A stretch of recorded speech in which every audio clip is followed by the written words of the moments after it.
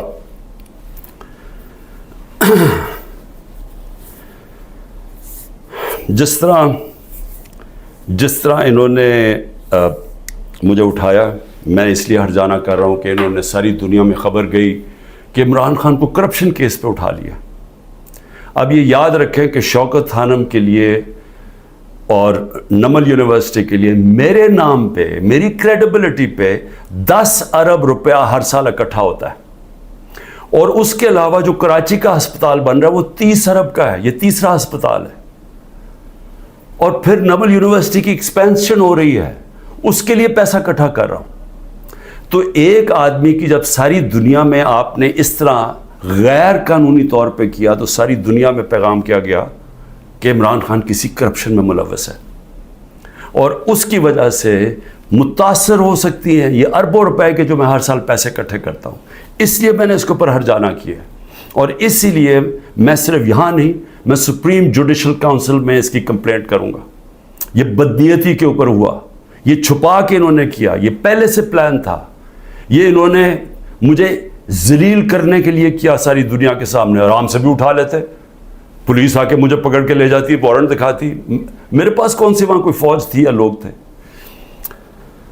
تو آخر میں اس چیز کے اوپر میں صرف یہ کہنا چاہتا ہوں کہ یہاں سے پری پلان بنا ہوا ہے کہ کسی نہ کسی طرح عمران خان کو پکڑ کے تو جیل میں ڈالو، تو راستے سے ہٹا دو۔ یہ پوری تیاری ہے، 150 کیسز ہیں، اور اب یہ حالات ہیں کہ اتنا پریشر ڈالا ہوا ہے انہوں نے کہ میرے وکیل گھبرانا شروع ہو گئے ہیں۔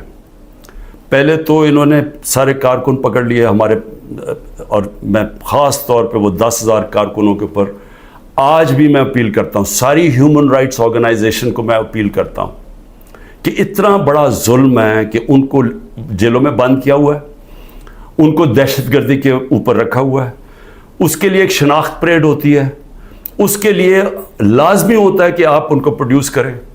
وہ کہتے ہیں جی ہمارے پاس عملہ ہی نہیں ہے، وہ شناخت پریڈ ہوتی ہے، اس کے اوپر لے کے ہی نہیں آتی پولیس۔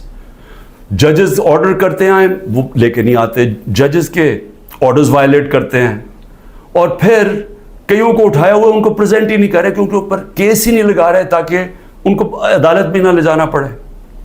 لوگوں کو بند کیا ہوا ہے چھوٹے کمروں میں، گندے حالات ہیں اس کے اندر، کئیوں کے اوپر تشدد کیا جا رہا ہے۔ میں سارے پاکستان کے اندر، دیکھیں میں اس وقت سب پاکستانیوں سے اپیل کرتا ہوں کہ یہ جو ہو رہا ہے یہ یاد رکھیں کہ یہ ملک کو ادھر دھکیلا جا رہا ہے، وہ اس ملک کے اندر نفرتیں پیدا کی جا رہی ہیں، ایسی نفرتیں پھٹتی ہیں ملک میں۔ جب تک ایک پولیٹیکل پارٹی منظم رہتی ہے، ہم کوئی کسی قسم کا ہم نے آج تک 27 سال میں انتشار نہیں کیا۔ 9 مئی کو میں پھر سے ریپیٹ کرتا ہوں کہ سب کنڈیم کرتے ہیں، سارے، کوئی پاکستانی نہیں ہے جو وہ سمجھتا ہے کہ جو جلانا کیا، جو آرسن کی گئی، جو بلڈنگ جلائی گئی، یہ خاص طور پہ یہ جو کور کمانڈر کا گھر، سب اس کی مذمت کرتے ہیں۔ لیکن کیا کوئی تحقیقات انڈیپینڈنٹ نہیں ہونی چاہیے؟ اور کیا کوئی یہ نہیں کوئی آج تک کسی سے پوچھا کہ جو 25 لوگوں کو ڈائریکٹ گولیاں ماری گئی تھی، نہتے لوگوں کو، کیا ان کو کوئی والی وارث نہیں ہے؟ کوئی پوچھے گا نہیں کہ انہوں نے کیا غلطی کی تھی؟ سب نہتے تھے، سب جو مارے گئے ہیں۔ یہ حالات ہیں آپ کے، اتنا خوف پیدا کر دیا ہے کہ وہ لوگ سامنے ہی نہیں آ رہے۔ ہم لوگوں کو جب کہتے ہیں کہ ہم نے آپ کو کمپنسیٹ کریں گے، ان کی فیملیز کو، کوئی غریب لوگ تھے، ایک بیچارہ سارا گھر سنبھالتا تھا، اس کو گولی مار دی۔ وہ اتنے ڈرے ہوئے ہیں ان کے گھر والے لوگ کہ وہ سامنے ہی نہیں آ رہے۔ اب ایسی فضا پیدا کی ہوئی ہے، چھپے ہوئے ہیں لوگ، کہتے ہیں جی ہم نے سامنے نہیں آنا۔ اور کارکنوں کا یہ حال ہے کہ ہمیں پتہ ہی نہیں پوری طرح چل رہا کہ کتنے کارکن اندر ہیں، کتنے جیلوں میں، کیونکہ وہ چھپے ہوئے ہیں۔ ہمیں یہی نہیں پتہ چل رہا کہ اصل میں کتنے لوگوں کو اس دن گولیاں لگی تھی، کیونکہ ہمارے کارکن باہر ہوں گے تو بتائیں گے کیا، باقی یا چھپے ہوئے ہیں یا وہ جیل میں ہیں، اور جیل میں برے حالات کے اندر رکھا گیا۔ تو میں اس لیے نون لیگ کو بھی آج ایک بات کہنا چاہتا ہوں، اور پیپلز پارٹی کا بھی اور پی ڈی ایم کی پارٹیز کا بھی. دیکھیں یہ جو ہو رہا ہے نا, یہ یاد رکھیں کہ میں اس ملک کی اسٹیبلشمنٹ کو 27 سال سے میرا واسطہ پڑا ہے. آپ کو پتہ بھی نہیں چلے گا جب یہ بند کمرے میں پلان اے سے پلان بی پہ جائیں گے, آپ کو پتہ بھی نہیں چلے گا. تو جو آج آپ چپ کر کے یہ دیکھ رہے ہیں, یہ ظلم جو ہو رہا ہے, یہ آپ یہ سمجھ جائیں کہ یہ جب چینج ہوگا, کیونکہ چینج ہونا ہے, کیونکہ گورنمنٹ تو فیل ہو گئی ہے, اکانومی گر گئی ہے. آج جو ڈالر جس مارکیٹ کے اندر اوپن مارکیٹ میں 314 روپے کا ڈالر نہیں مل رہا, کیوں نہیں مل رہا؟ کیونکہ کسی کو سب کو اعتماد ہی اٹھ گیا اکانومی سے. تو اگر یہ حالات ہیں اور پہلے ہمارے پر سے یہ سب شور مچا رہے تھے 24%, ہماری 12% انفلیشن تھی. مہنگائی ہمارے زمانے میں 12.4% تھی. مہنگائی مارچ ہو گئی تھی. سارے ٹی وی شوز کے اوپر لوگوں کے پاس جاتے تھے, جی بتائیں کتنی مہنگائی ہے. آج کے فگرز مہنگائی کے 38% مہنگائی ہے, 3 گنا سے زیادہ ہے. اور آج جو حالات ہیں لوگوں کے, نہ مہنگائی کنٹرول ہو رہی ہے, فیکٹریاں بند ہو رہی ہیں, بے روزگاری بڑھ رہی ہے. آگے انٹرنیشنل میڈیا کے لوگ, جو فائنانس کے لوگ ہیں, وہ سمجھ رہے ہیں کہ ڈیفالٹ کرنے جا رہا ہے پاکستان. ان حالات کے اندر یہ اگر آپ سمجھتے ہیں پی ڈی ایم والوں کہ آپ بڑی دیر بیٹھے رہیں گے یہاں, میں آپ کو یقین دلاتا ہوں کہ جب پلان بی بنے گا, ہو سکتا ہے آپ ادھر پھنس جائیں. جو آج ہمارے سے ہو رہا ہے ہو سکتا ہے آپ سے بھی یہ ہو. اور یہ مجھے یہ کہنا کہ جی ہمارے زمانے میں یہ ہوا تھا, اس سے بڑا جھوٹ کوئی بول نہیں سکتا. مجھے یہ بتائیں کہ ہمارے زمانے میں کب یہ ہوا تھا؟ کتنے لوگوں کو تشدد کیا گیا جیل میں, کتنے گھر توڑ کے اندر گھس کے عورتوں کے سامنے اٹھا کے لے گئے. اگر وہ آدمی نہیں ملا تو ان کے رشتہ دار اٹھا کے لے گئے. کتنے گھروں میں ایسے ہوا تھا؟ مجھے یہ آج تک بتائیں کہ ہم نے کتنے دہشت گردی کے کیسز کیے تھے. مریم نواز نے جا کے جب پتھراؤ کروایا تھا نیب کے اوپر, کتنے دہشت گردی کے کیسز ہوئے تھے. کس کے اوپر اس طرح کے 150 کیسز کیے گئے جو میرے پہ 4 کیسز میرے اوپر کیے گئے ہیں, کرمنل کیسز, جب میں نظر بند تھا 4 دن وہاں نیب جیل میں. تو جس طرح کی یہ آپ حرکتیں کر رہے ہیں اور یہ ہونے دے رہے ہیں حرکتیں, اور یہ کہہ کہ جی ہمارے زمانے میں یہ ہوتا تھا, یہ سمجھ جائیں کہ یہ بڑی جلدی چینج ہو سکتا ہے. یہ ابھی آپ بڑے خوش ہیں کہ جی تحریک انصاف, اس لیے نہیں کہ ہم نے آپ سے کوئی ظلم کیا تھا. میں پھر سے ریپیٹ کرتا ہوں, 95% کرپشن کے کیسز اب پہلے آپ کے زمانے میں بنے ہوئے تھے. اسحاق ڈار آپ کے زمانے میں بھاگا, نواز شریف کے بیٹے آپ کے زمانے میں بھاگے. یہ جو کیسز بنائے ہوئے تھے یہ سارے آپ کے زمانے میں ہوئے ہیں. صرف پھر سے شہباز شریف کے جو 16 ارب کا ایف آئی کا کیس تھا اور جو نیب کا کیس تھا, وہ ہمارے زمانے میں بنا 8 ارب کا. اور وہ میں آج بھی کہتا ہوں کہ اس سے کلیئر کٹ کیس ہے ہی کوئی نہیں. زمین کے قبضے جو چھڑوائے تھے وہ سارا لینڈ ریکارڈز کے دیکھ کے چھڑوائے تھے. ایک مجھے ادارہ, نہ پولیس آفیسر, کوئی آئی جی, کوئی مجھے آج ایف آئی اے کا آدمی مجھے ایک کہہ دے کہ میں نے کسی کے اوپر کہا کہ انتقامی کارروائی کرو, ایک مجھے بتا دے. کوئی مجھے بتائے جتنی ہم نے بھرتیاں کی ہیں وہ ساری میرٹ کے اوپر کی تھی. کتنے عمران خان کے رشتہ داروں کو امپورٹنٹ جگہوں پہ بیٹھے تھے.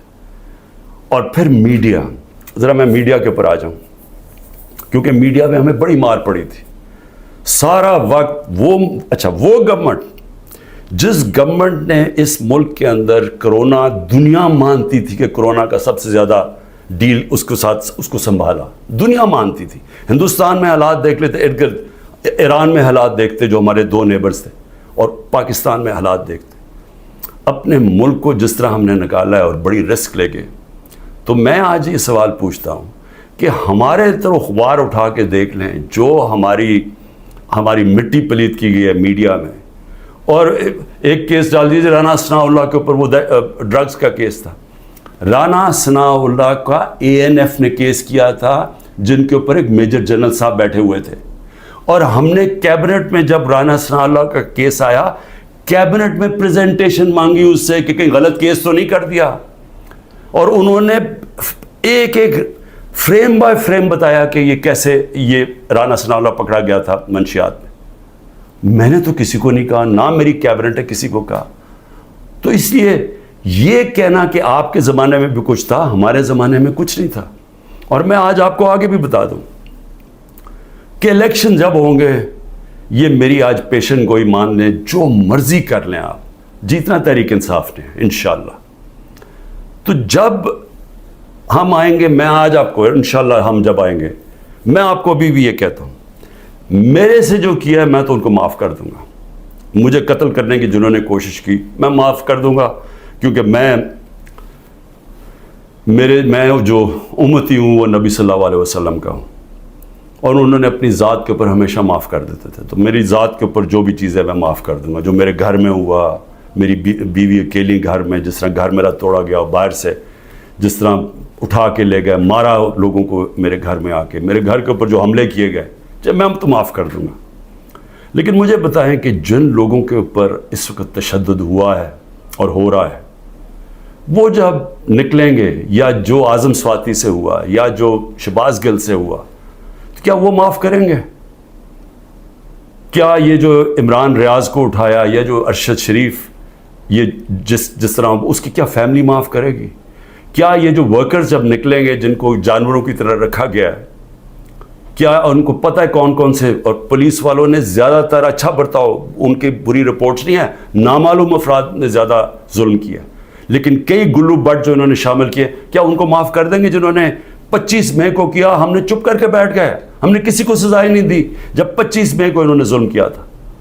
تو کیا اب ہم معاف کر دیں گے؟ یہ جو ورکر جب نکلیں گے وہ ڈیمانڈ نہیں کریں گے کہ جن سے ظلم کیا گیا؟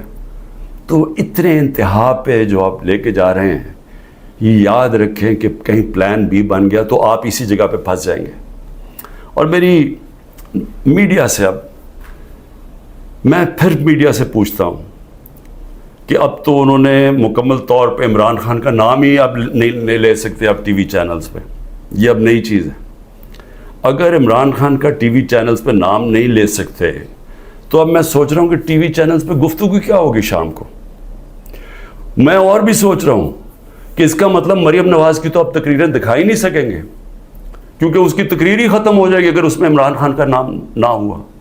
یعنی اس طرح سے کیا ملک میں کیا لوگ اتنے بیوقوف ہیں کہ اگر آپ یہ نہیں کریں گے تو اس سے وہ بھول جائیں گے لوگ P T I Imran Khan کو. میں پھر سے آپ سے کہتا ہوں کہ یہ جو لوگوں سے کیا جا رہا ہے، ہمارے لوگوں سے جو میرے سے کیا جا رہا ہے، میں اپنا اس لیے نہیں زیادہ بات کرتا کہ ٹھیک ہے میں تو تیار ہوں ہر چیز کے لیے. پہلے تو رانا ثناءاللہ کہتا ہے کہ عمران خان کی جان کو شدید خطرہ ہے، ٹی وی پہ جا کے کہتا ہے. پھر میرا جو انچارج تھا کرنل عاصم یہاں کا سیکیورٹی کا، اس کو وہ غائب ہو جاتا ہے. جو گاڑیاں جو پروٹیکشن دینے والی جو بلٹ پروف ہیں، وہ سوائے ایک کے باقی ساری وہ 3 جو گاڑیاں تھیں وہ غائب ہو جاتی ہیں، ان کو پکڑ کے امپاؤنڈ کر لیتے ہیں. پھر ارد گرد اس وقت جو ہمارے قریب تھا اس کے پر وارنٹ نکال دیے.